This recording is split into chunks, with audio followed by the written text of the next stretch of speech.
Nah,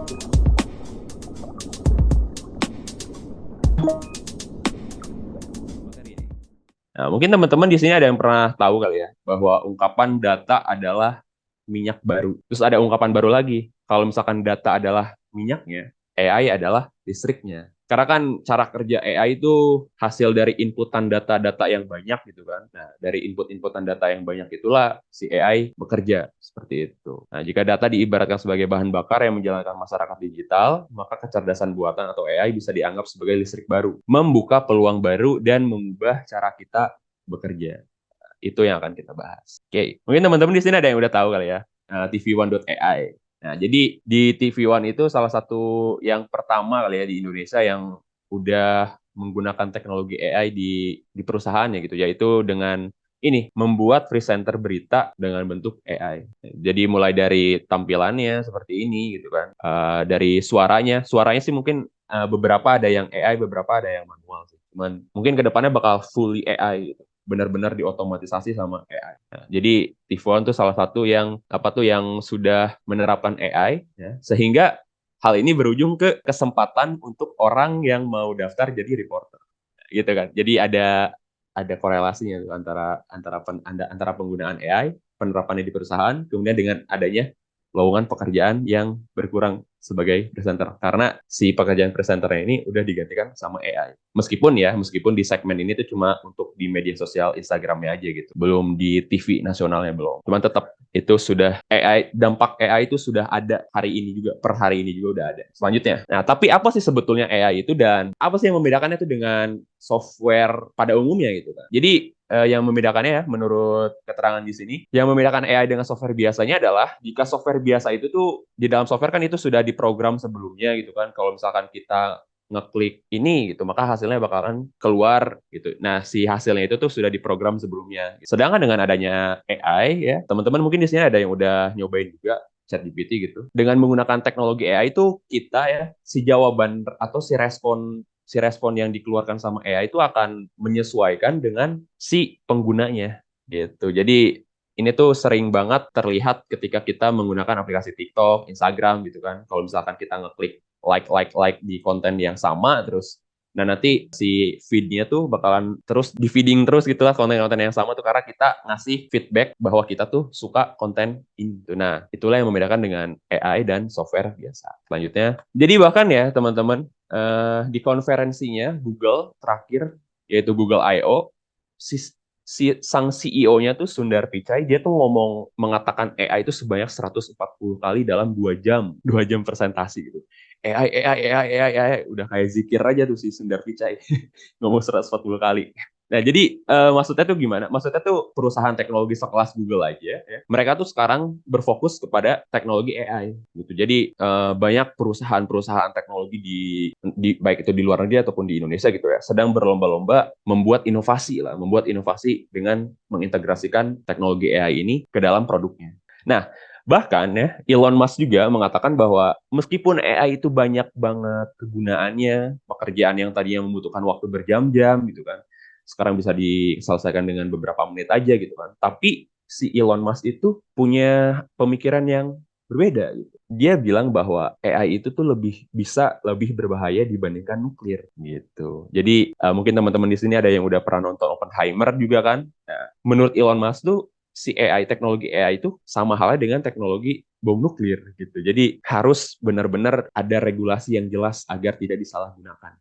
Nah, ini contoh dari AI yang udah masuk ke kehidupan sehari-hari kita. Nah, jadi kalau misalnya kita dengar Spotify, kita suka dengerin lagu Hindia gitu kan, Cincin gitu. Nah, nanti tuh si AI yang ada di Spotify itu tuh bakalan ngasih terus rekomendasi lagu-lagu yang sama kayak yang sering kita dengar, yaitu kayak lagu-lagu yang mirip-mirip dengan Hindia lah. Nah, jadi adapun definisi AI ya, ini mungkin terlalu teknis, tapi patut untuk nice to know aja ya teman-teman. Untuk sekedar diketahui itu lumayan bagus lagi itu untuk sekedar jadi bahan obrolan di tongkrongan itu oke gitu. Nah, definisi AI itu menurut John McCarthy ya. Jadi AI itu adalah ilmu dan rekayasa dalam membuat mesin yang cerdas. Nah, kata kuncinya itu membuat mesin yang cerdas. Ada mesin nih, ada sebuah program maksudnya itu ada sebuah program didesain untuk berpikir. Cara desain untuk berpikirnya itu tuh seolah-olah itu beneran. Nah, padahal itu buatan. Ya itulah kurang lebih kayak gitu teknologi AI itu. Seperti namanya kan, AI artificial, artificial itu buatan, intelligence itu kecerdasan. Jadi ya kecerdasan meskipun sekarang tuh jadi kayak blur ya. Jadi maksudnya dalam artian kayak apakah ini tuh dihasilkan oleh manusia atau enggak. Nah, itu tuh jadi lebih sulit untuk dibedakan teknologi AI. Meskipun emang artificial tapi si cara membedakan tulisannya itu tuh jadi lebih susah lah gitu. Nah, cara membedakannya gimana? Emang kalian tahu gitu kalau misalkan ini tuh ditulis oleh saya atau oleh AI?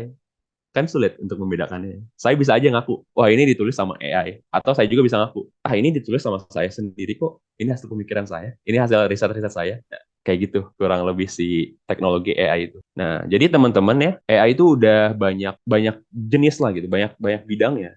Ada NLP, robotika, speech recognition, computer vision, lain-lain gitu. Cuman yang sering kita gunain atau yang sering kita lihat lah dulu itu waktu zaman COVID ya ketika kita ke mall gitu ada monitor gede terus di monitornya itu tuh ada alat mendeteksi suhu tubuh secara otomatis itu tuh salah satu teknologi AI yang cabangnya itu computer vision.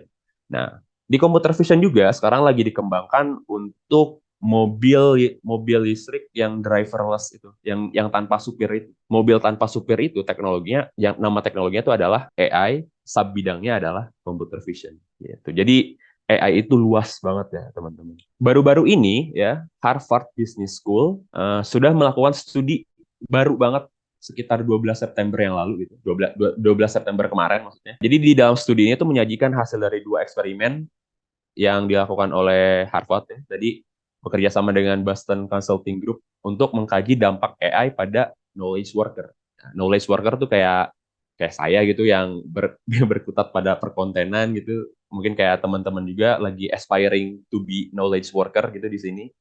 Nah, itu knowledge worker tuh jenis-jenisnya kayak gitu. Jadi pekerjaan-pekerjaan kerah putih lah gitu yang mengandalkan otak, yang mengandalkan informasi di dalamnya. Nah, jadi si Harvard Business School itu lagi mengkaji sudah mengkaji dampak AI pada knowledge worker gitu. Dan hasilnya adalah seperti ini, teman. Nah, jadi konsultan yang menggunakan AI secara signifikan tuh lebih produktif. Mereka bisa menyelesaikan 12,2% lebih banyak tugas dan menyelesaikan tugas 25,1% lebih cepat dari rata-ratanya. Gitu. Jadi beneran kerasa gitu dampak ketika sebelum menggunakan AI gitu ya. Kelompok yang tidak menggunakan AI dengan kelompok yang menggunakan AI itu ada perbedaannya.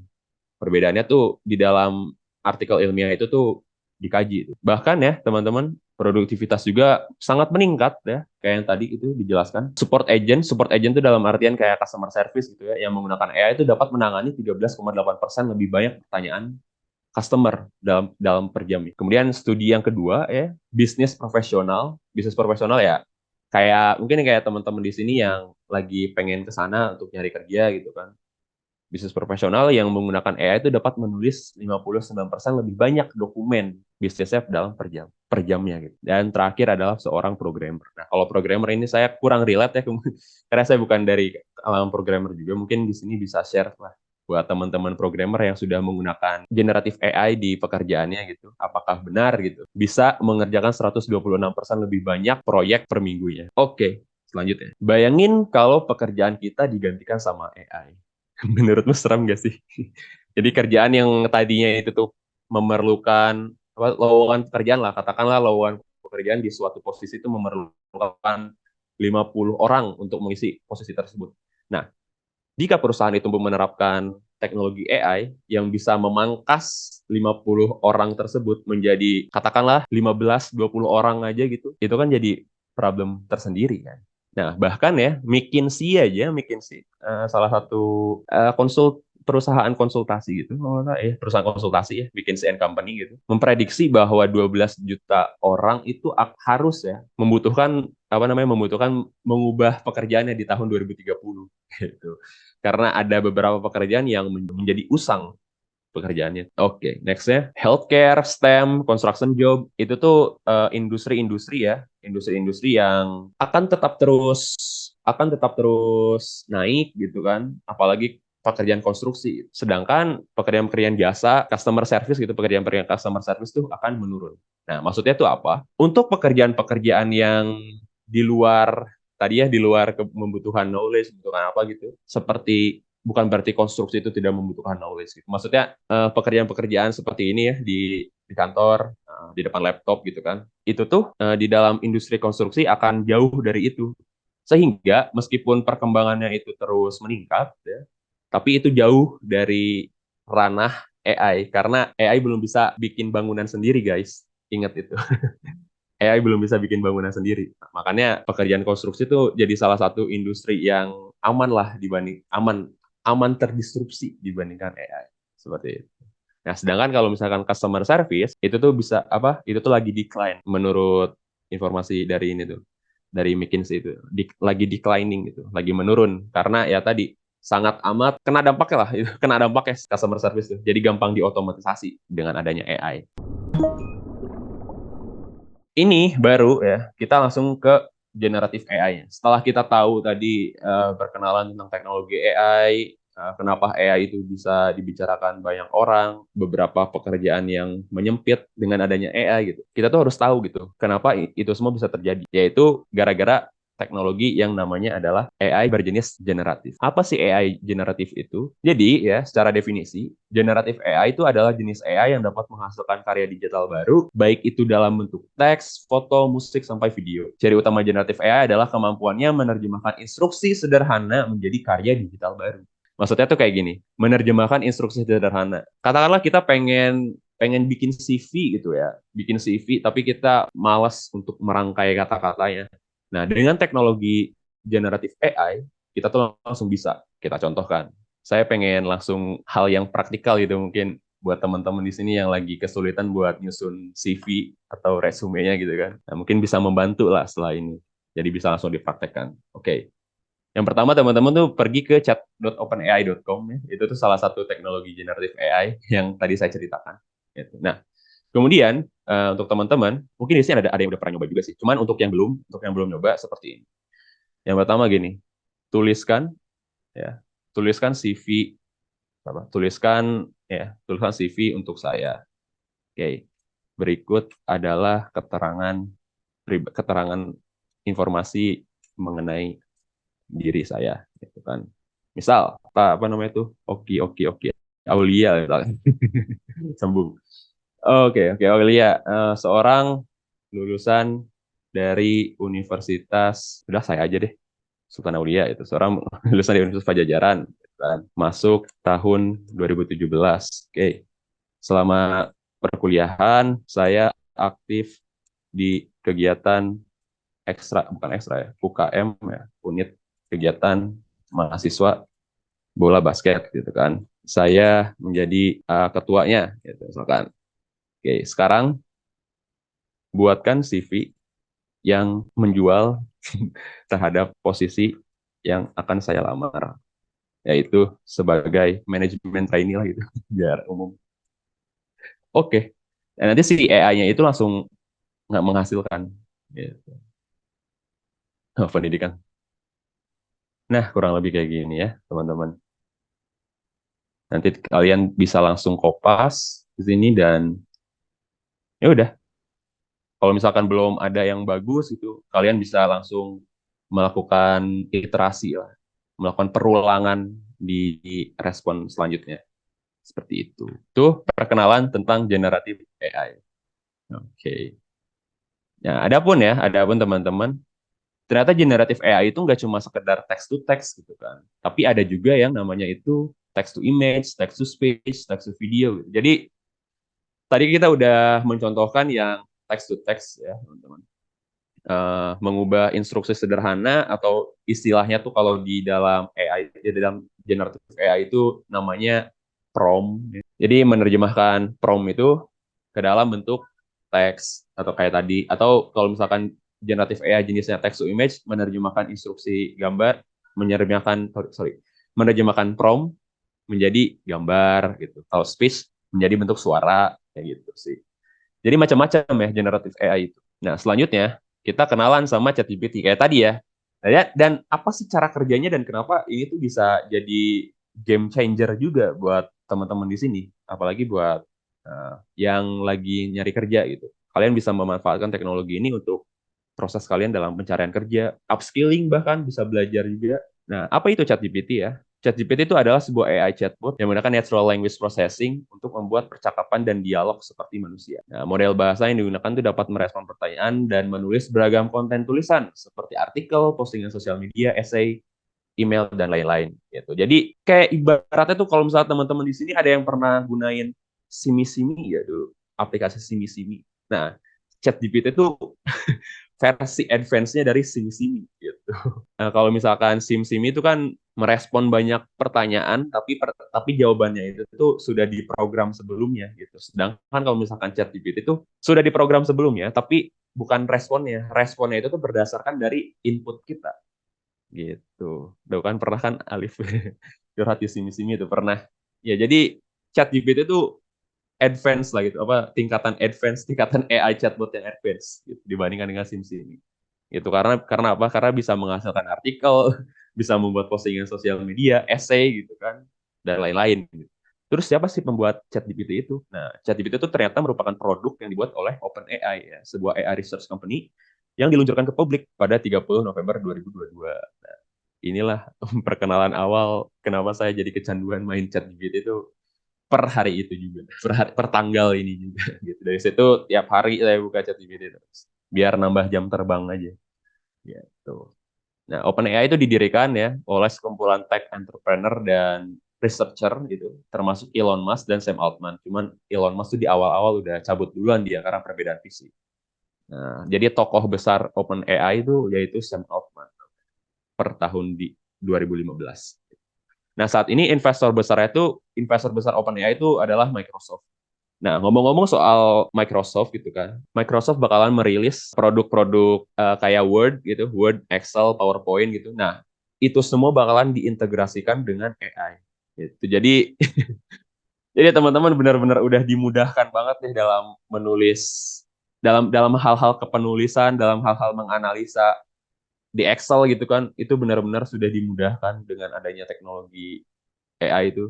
Jadi ya sangat amat game changer banget karena keputusan Microsoft untuk invest di awal besar-besaran untuk teknologi AI ini benar-benar dirilis semua tuh diintegrasikan produk-produk Word, PowerPoint, Excel completely integrated sama AI. Kita udah ya. Kalau cara kerja AI itu simpelnya tuh gini ya, cara kerja ChatGPT maksudnya. Cara kerja ChatGPT tuh jadi ChatGPT itu tuh nge-scraping data dari berbagai macam sumber yang ada di internet gitu. Kemudian ibaratnya memasukkan ke dalam kotak. Nah, di dalam kotaknya itu tuh dia olah dengan teknologi namanya itu transformer. Itu agak teknis banget sih, saya juga nggak terlalu paham karena sangat engineering banget. Jadi alasan kenapa ChatGPT itu pintar karena si OpenAI itu nge-scraping data dari berbagai macam sumber yang benar-benar ada di internet kemudian disatu padukan ke dalam kotak kemudian diolah. Simpelnya kayak gitu sih. Oke. Selanjutnya ini adalah use case dari ChatGPT ya. Pembuatan konten-konten yang berbasis teks ya kayak tadi sudah diperagakan juga, membuat CV, resume, cover letter. Nah, ini seru teman-teman. Kita langsung bedah aja. Uh, jadi mungkin teman-teman di sini posisinya lagi sedang melamar kerja kali ya. Kita kita langsung use case-nya aja. Use case melamar kerja menggunakan ChatGPT, menggunakan AI. Oke. Sal, kita pergi ke LinkedIn ya. Kita pergi ke LinkedIn. Teman-teman bisa connect sama saya, by the way, boleh banget. Nanti saya taruh. Nah, oke. Teman-teman bisa pergi ke LinkedIn, kemudian klik jobs di sini. Ya. Nah, oke, tunggu dulu. Klik jobs. Nah, oke, sudah. Wait. Nah, misalkan teman-teman lagi nyari, oke, HR generalis, siap. HR generalis. Oke, oke, HR generalis dulu. Soalnya yang pertama dia yang muncul duluan. Oke, misalkan HR generalis ya. Nah, kita lihat deskripsinya yang ada di LinkedIn ini. Kita lihat deskripsinya. Oke, job overview. Human resource generalist to support recruitment process. Responsibility, oke. Monitoring the track hiring record and follow up the progress ensure bla bla bla bla. Oke, kemudian kita copy di sini ya, teman-teman. Copy di sini. Tuh, siap. Nah, kita copy juga company overview dan core value-nya, about us-nya juga kita copy. Oke, sorry. Oke, sip. Kita copy ya. Nah, kemudian kita pergi buka ChatGPT, buka chat.openai.com. Oke. Nah, begini ya teman-teman, prompt-nya tuh kayak gini. I want you to write cover letter based on this description. Okay, wait. But before that, let me include apa sih? Let me include my information kali ya. Information. Okay. My name is Sultan Aulia. Itu. I'm a fresh graduate that has, oh sorry, that have highly passionate about HR, about HR world gitu. Uh, I want to, sorry, I want to, I want to apply as a HR generalist. Okay, okay. This is the description. Sip. Kemudian kita paste nih, kita paste yang tadi yang ada di sini. Kita paste. Oke, sip. Dan hasilnya bakalan keluar seperti ini, teman-teman. Tuh. I'm writing there is my strong interest in the human resource generalist position as advertised. Nah, ini di mana kalian isi di LinkedIn. Gitu. Nah, communicate, data management, reporting. Nah, seperti itu. Jadi kan ada berbagai macam ya ada berbagai macam sumber yang mengatakan bahwa ketika kita menulis cover letter itu kita harus membedakan antara satu perusahaan dengan perusahaan lainnya. Nah, cara membedakan satu-satu kan itu agak agak lumayan repot ya, teman-teman. Nah, AI jadi solusinya. Gitu. Caranya gimana ya? Caranya kayak tadi, kayak gini. Tuh. Sangat amat solutif banget kan? Kan ya beruntung lah buat yang lulus tahun ini tuh udah mah skripsi lagi diwacanakan buat ditiadakan gitu kan. Mau lamaran kerja juga bikin cover letternya pakai AI. Gila, sangat amat dimanjakan banget generasi sekarang tuh. Oke, oke, selanjutnya. Nah, ini bentuk tampilan ChatGPT ya kayak tadi ini. Jadi di sini tuh kolom history ya, di sini kalau misalnya kita pengen eh, bikin konteks baru atau nanya konteks baru kita klik new chat juga. Dan lalu ya di sini kalian bisa pilih, bisa ketik-ketik prompt sesuai dengan keinginan kalian gitu. Mau curhat juga boleh. Kalian bisa banget curhat atau brainstorming tanpa harus dijudge apapun sama teman. Gak usah takut dijudge gitu. Ini curhatnya benar-benar kayak no judgment gitu. Benar-benar no judgment only. Kalau misalkan curhat dengan ChatGPT itu. Oke, sip. Ya udah. Nah, mungkin teman-teman di sini kalau misalkan tertarik dengan ChatGPT gitu kan, di sini ada dua versi ya, ada GPT 3,5, ada GPT 4 gitu. Nah, mungkin kalau misalkan buat teman-teman yang baru daftar, pasti gunain yang GPT 3,5. Makanya saya di sini mencontohkan gitu ya, mencontohkan yang GPT 3,5. Karena mungkin mayoritas di sini masih gunain yang gratis. Nah, ada pun perbedaannya ya dari segi apa sih perbedaan dari GPT 3,5 dengan GPT 4 gitu. Jadi perbedaannya tuh gini teman-teman. Nah, kalau di GPT 3,5 ya, jadi model text to text-nya tuh yang dapat menghasilkan konten kreatif, tapi menjaga kesulitan untuk menjaga konsistensi dan koherensi dalam narasi. Jadi kalau misalkan kita perlu tulisan yang sangat panjang gitu kan, nah si GPT 3,5 tuh kesulitan untuk menjaga konsistensi narasi di dalamnya gitu. Jadi misalkan kalian pengen bikin cerita pendek gitu menggunakan AI, itu apalagi content writer ya, content writer menggunakan ChatGPT benar-benar full itu artikelnya. Nah, disarankan sih jangan menggunakan menggunakan 3,5 tuh karena masih kesulitan untuk menjaga konsistensinya. Kemudian kalau misalkan kita gunain GPT-4, nah, GPT-4 sudah lumayan bagus dari segi konsistensinya. Jadi kalau misalkan teman-teman pengen bikin cerita pendek Ya let's say katakanlah ada 2 halaman gitu, nggak banyak-banyak atau 500 kata lah gitu. Ya, katakanlah ada 500-600 kata gitu, cerita pendek. Nah, GPT-4 tuh hasilnya jauh lebih oke dibanding GPT 3,5. Karena apa? Karena ini, karena di dalam GPT-4 itu tuh punya parameter yang lebih banyak dibandingkan dengan 100 dibandingkan dengan GPT 3,5. Jadi di GPT 3,5 itu tuh parameternya cuma punya 175 miliar. Maksud dari parameter tuh dalam artian kosakata itu. Kosakata dan sejenisnya. Jadi ketika kita menggunakan GPT 3,5, kosakatanya tuh cuma sedikit, apalagi menggunakan bahasa Indonesia ya. Karena kan si ChatGPT itu produk dari luar negeri gitu kan, yang full bahasa Inggris.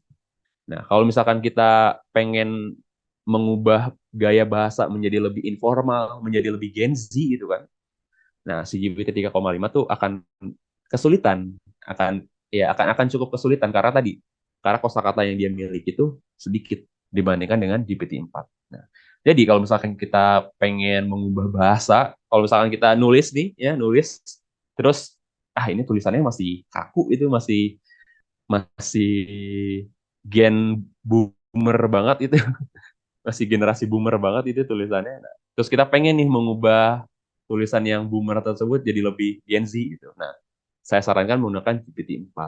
Karena apa? Karena tadi kosakatanya tuh jadi kosakata yang dia miliki tuh lebih banyak gitu. Ya, kurang lebih kayak gitu sih perbandingannya. GPT 3,5 dan GPT 4 gitu. Oke, nah kemudian kita akan membahas tentang risiko dan batasan dari ChatGPT. Ya, karena kan dari tadi kita ngomongin soal, wah ChatGPT bagus, ChatGPT bisa benar-benar jadi game changer gitu kan. Tapi sebetulnya ada juga loh teman-teman, risiko dan batasannya. Nah, apa aja? Gini. Jadi yang pertama itu ya, informasi yang dimiliki sama ChatGPT itu terbatas hanya di tahun 2021.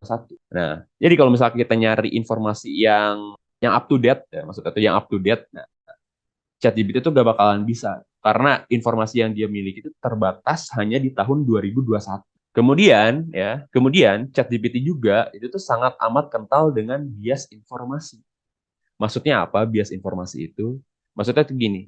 Jadi di bulan Januari kemarin ya, ketika baru-baru lah, baru 2 bulan gitu dirilis ChatGPT itu. Ada user yang uji coba teknologi ChatGPT itu yang pada waktu itu masih baru-baru gitu, uji coba untuk menulis gitu ya, menulis kayak gini prompt tuh, tuliskan puisi yang memuji Joe Biden.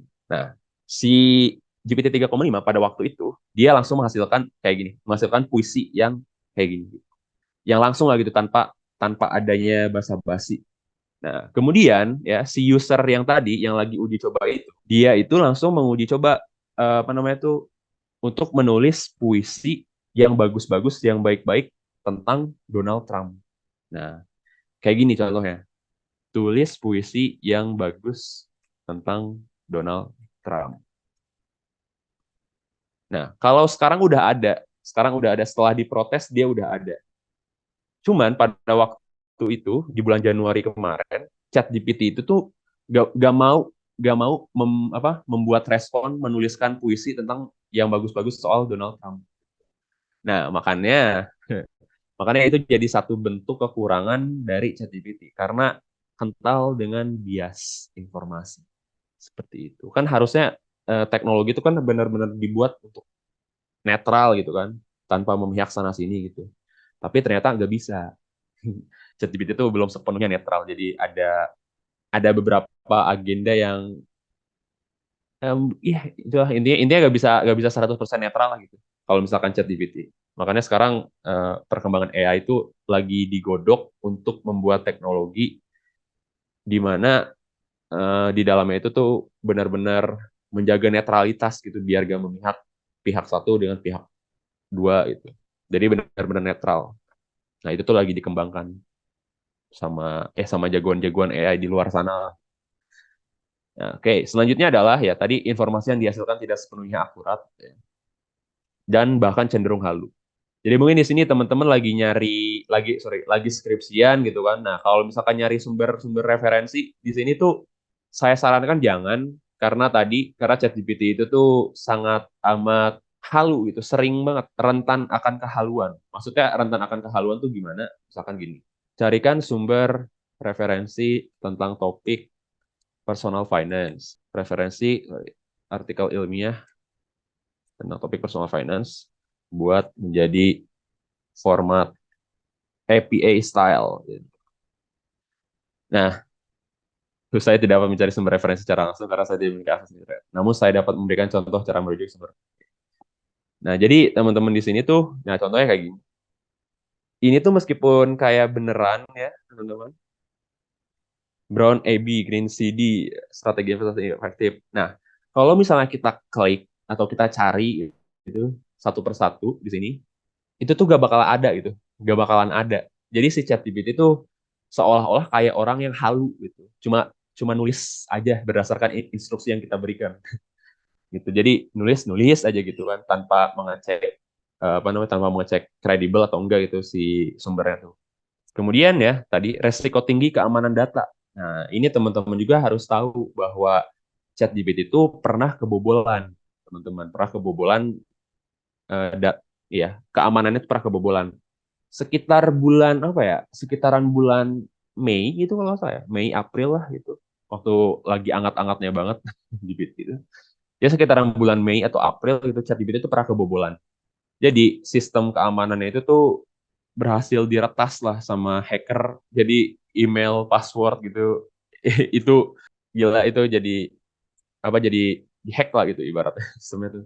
Makanya sebagai kompensasi si ChatGPT dibobol keamanannya waktu itu tuh kompensasi dari OpenAI yaitu dengan membuat refund ya, membuat apa ya, membalikan uang bulanan user. Jadi waktu itu benar-benar dibalikan aja gitu, digratiskan buat langganan di bulan itu tuh karena tadi sebagai kompensasi dari kebobolan. Oke, anyway, batasan yang dimiliki oleh ChatGPT juga jawabannya itu tuh dihasilkan masih terdengar redundant atau berulang gitu. Ya kayak orang ya ngomongnya tuh diulangi lagi gitu. Nah, selanjutnya tidak connect ke internet ya jelas tadi. Jadi kita gunain tools AI lain. Jadi ada tools AI juga yang bisa connect ke internet, namanya itu Bing Chat, Google Bard, itu udah connect ke internet. Tapi spesifiknya ke ChatGPT itu dia gak connect ke internet. Kemudian ya selanjutnya tadi ya tidak disarankan untuk mencari sumber referensi ilmiah. Kemudian selanjutnya adalah misinformasi. Nah, adapun ya use case yang beneran saya kebantu banget dengan adanya ChatGPT itu tuh atau dengan adanya generatif AI di luar sana, yaitu kemampuannya untuk merangkai kata, nah, teman-teman. Jadi kita ada ide tapi kita stuck di penulisan kalimat pertama ya. Nah, dengan menggunakan teknologi AI kayak ChatGPT tadi gitu, kita tuh tinggal tulis aja gitu idenya, kemudian si AI-nya tuh bakalan membantu kita menuliskan draft awalnya atau tulisan awalnya untuk kemudian kita lanjutkan. Gitu. Nah itu sangat amat terbantu. Oke, itu pembahasan tentang ChatGPT. Itu. Apakah beneran ada peluang ya teman-teman untuk bisa stand out dalam berkarya di era AI? Di era di mana semua orang bisa mengakses teknologi AI dan mempermudah kehidupan mereka, mempermudah produktivitas mereka.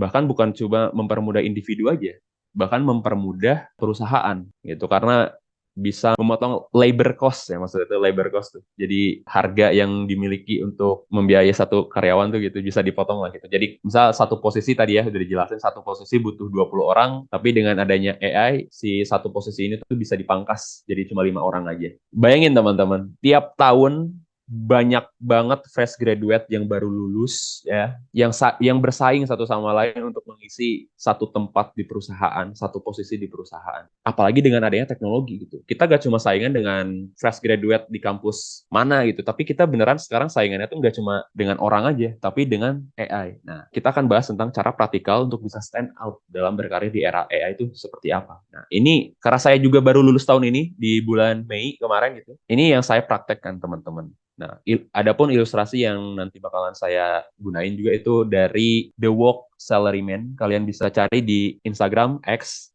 atau manapun itulah. Karena bagus banget si kontennya. Jadi kita akan bahas cara praktikal untuk bisa stand out dalam berkarir di era AI. Yang pertama di sini dulu ya. Teman-teman di sini mungkin sering gitu kan. Jadi kegiatan melihat portal-portal pekerjaan atau infoloker tuh mungkin sering udah jadi sehari-hari kita lah gitu. Udah jadi sehari-hari teman-teman.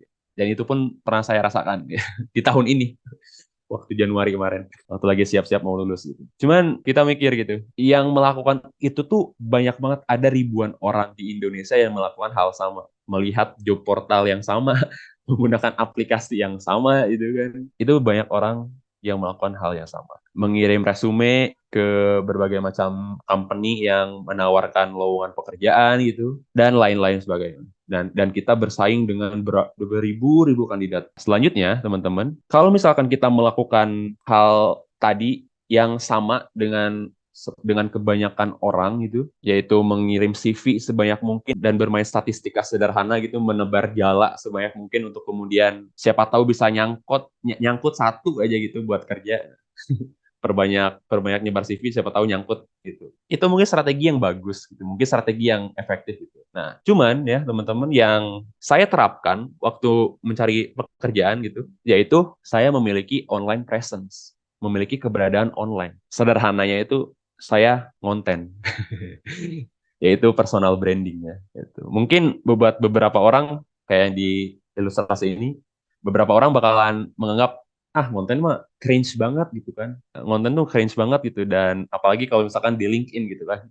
Di LinkedIn tuh kan penuh dengan hustle culture gitu. Wah, saya baru keterima kerja, wah, saya baru lulus, saya baru menyelesaikan sertifikasi ini, bla bla bla bla. Benar-benar hustle culture gitu. Oh, di LinkedIn tuh. Saya melakukan pendekatannya gak seperti itu. Saya ngonten, teman-teman, dengan menuliskan informasi-informasi yang saya pelajarin, baik itu pada hari itu juga atau beberapa hari sebelumnya, kemudian saya tuangkan dalam bentuk tulisan, dalam bentuk konten, kemudian saya lakukan terus yang sama gitu kan, lakukan terus menerus sampai ada orang yang ternyata ngajak saya kerja sama dan ngajak saya kerja. Jadi alih-alih saya menggunakan strategi seperti ini ya, yaitu menebar CV sebanyak mungkin ke berbagai macam tempat, tapi saya melakukan yaitu memiliki online presence, yaitu saya konten. Platform yang saya gunain Instagram. Itu saya bukan konten di LinkedIn, tapi saya konten di Instagram.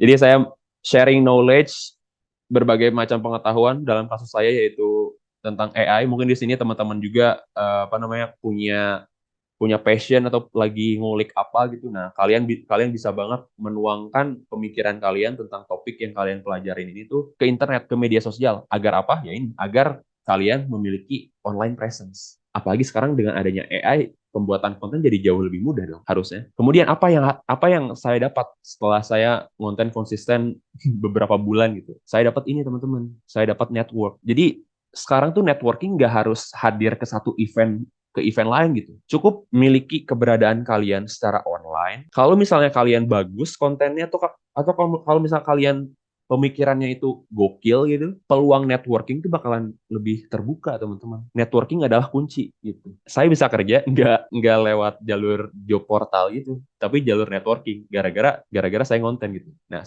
dengan adanya ngonten itu tuh sebetulnya itu tuh jadi pintu awal, pembuka gerbang, pembuka possibility yang ada di era sekarang. Ya, mungkin some people just dislike networking because the idea of meeting strangers scares them. Others also think it's manipulative or insincere. Gitu.